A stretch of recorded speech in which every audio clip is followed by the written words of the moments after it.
Hello everyone and welcome to In This Tech. Today we are going to be talking about the process of making a design. What makes up the design process? A design process usually involves the following steps. First, you identify the model requirement. What does your model need? Next, you conceptualize the model based on the identified needs, maybe a quick sketch on paper, or you try to imagine it in your head, what this model would look like. Then you develop the model based on the concept. How do you do this? You analyze the model, prototype the model, construct the model, and edit the model if needed. This is what makes up the design process. Now I want to talk about design intent.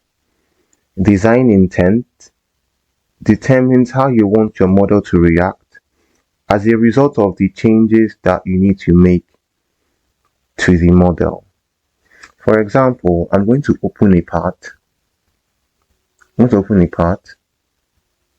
That I have previously created. Let's say this one. Yes, this part. Now I want to expand. I'm going to assume that I have a need, or I want to expand the whole without changing the dimension. So I'm going to edit this sketch. Say change it to 18.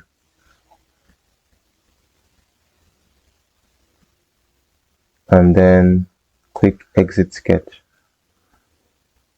As you can see, the dimension is 18 and the surrounding dimensions did not change. So that's what design intent means. How you want the model to react due to changes how you need to make to the model. The design intent is primarily about planning. How you create the model determines how the changes will affect it. And the closer your design is to your design intent, the greater the integrity of the model. Some other factors that contribute to the design process include your current needs or future considerations.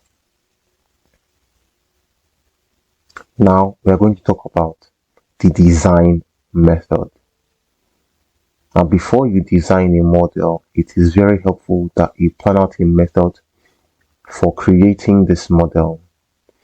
After you identify the needs and you have isolated your appropriate concepts, you can now decide to develop the model.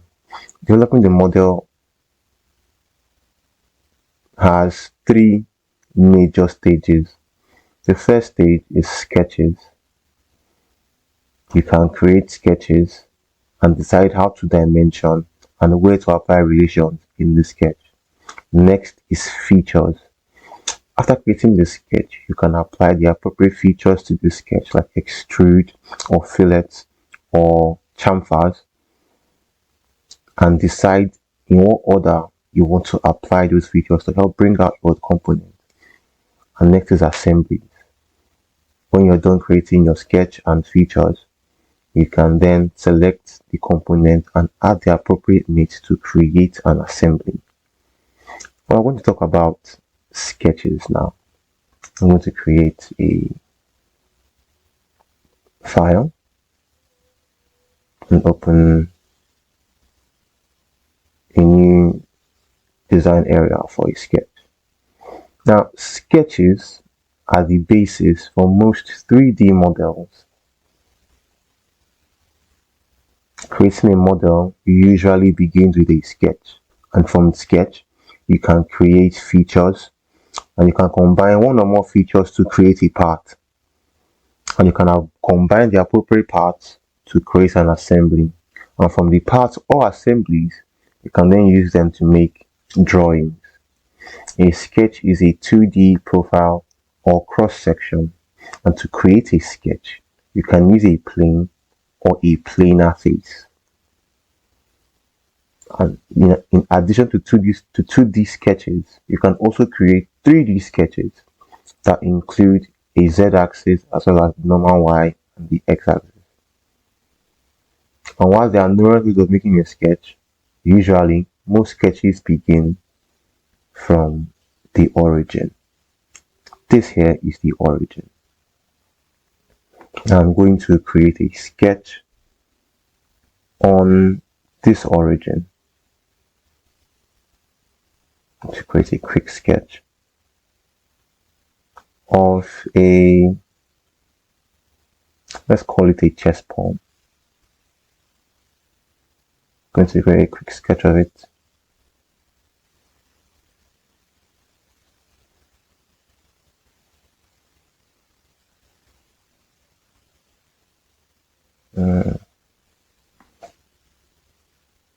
I'm going to select the spline tool.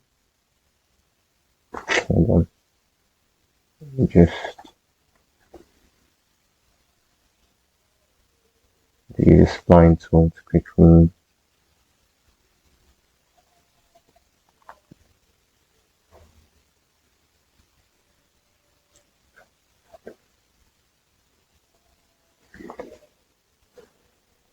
sorry.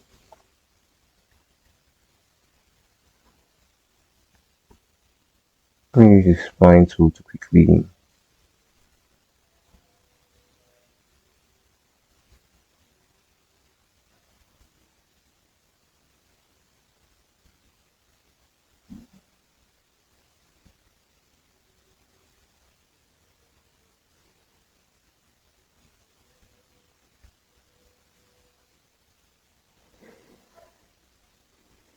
then I will draw a line here and join it there. There we go. I have created this sketch. Now I can decide to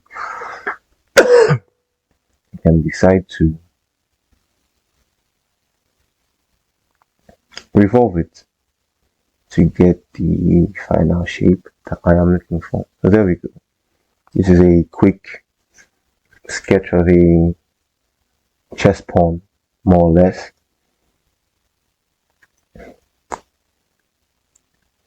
Now most sketches start with a plane. I chose the front plane for this sketch, but there are 3 planes that you can use: the top plane and the right plane. You can also create a reference plane, but we'll talk about that in later videos. But for now, the front plane, the top plane, and the right plane are the 3 major planes that you can use to create a sketch. Now sketches are also usually made up of dimensions. I can choose to dimension this and make it 30. I can come here, decide I want this line to be 10, and I want the entire height of this to be 19. And when I can also say that I want this dimension to be 15. And then I revolve it.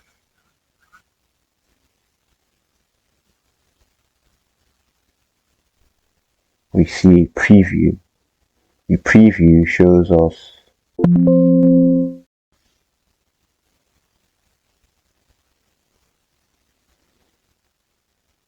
whenever you want to apply a feature like revolve, SolidWorks shows a preview of what the components you are going to add the feature to would look like after you add the feature. If I had chosen to extrude instead of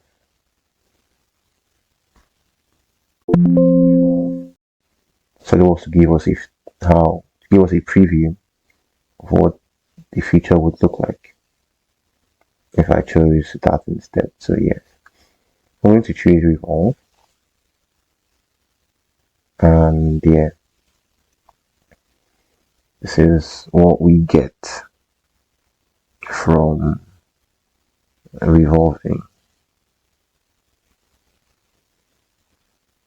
So yeah, now we're going to talk about sketches, fully defined and underdefined and overdefined sketches. I'm going to open this part here. You can see that this part, you observe first of all that all the lines are blue. All the lines are blue, and right here where the cursor is, we can see that there is they wrote underdefined right there on it. Now can we define this? How can we fully define this sketch? I can choose to add a dimension, say 15. That's good.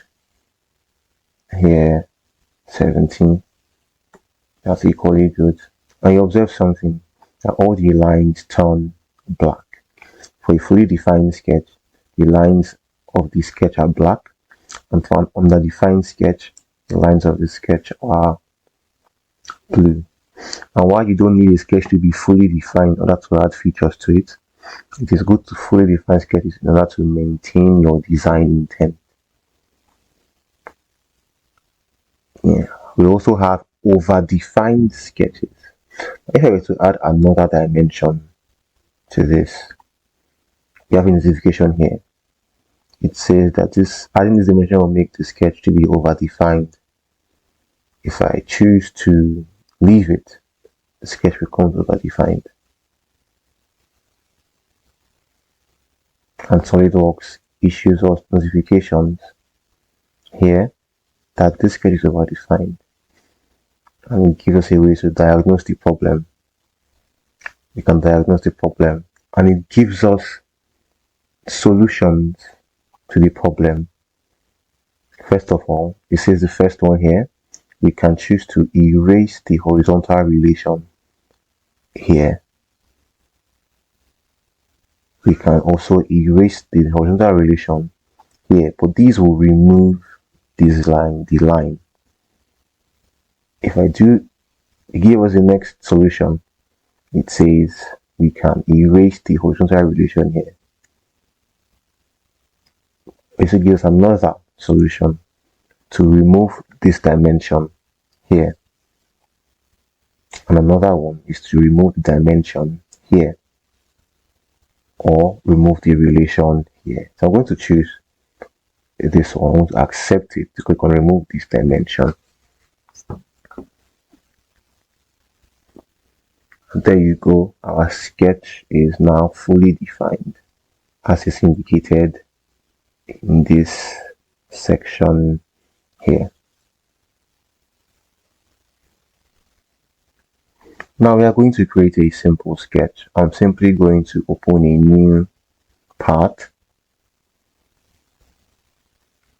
select the top plane this time,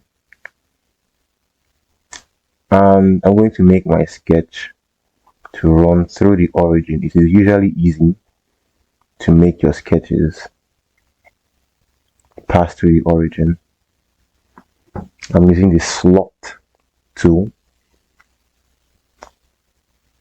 I'm going to dimension this to 100, and this one I'm going to make it 40, and if I extrude,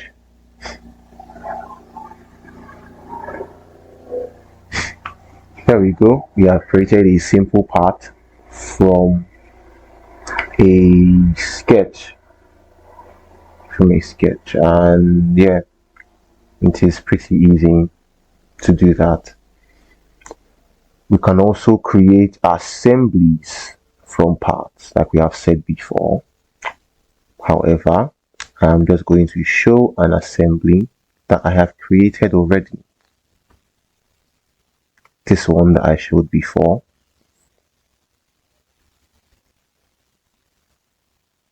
Is an assembly that I have created. And assemblies are created from mates. You can have concentric mates or coincident mates, and these allow us to create assemblies. And we can also create drawings from parts or assemblies. I can choose to make this assembly. And there we go. We have a drawing that has been made from the assembly. You also have the ability to edit sketches and features from an assembly. I can click on this component and choose this. Edit this sketch. I can choose to make the dimension to be 70.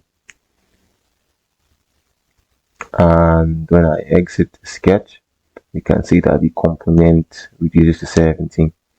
I can also choose to edit a feature. This feature here, this fillet, I can choose to edit it. I can see that the previous value is 6. I can choose to make it 5. And you can see that it reduces to 5. And there we go. Easy, without having to go back to the original sketch and make changes. So yeah, that is all for today's video. In our next video, we are going to create parts, create an assembly, and create drawings of a kitchen counter. We will create the countertop. We will create the faucet. We are going to create the faucet handle. We will create the cabinet door, the holdings, and the hinges that keep the door in place. We are going to design all of that in our next video. So thank you for watching. Please like, comment, and subscribe to the channel.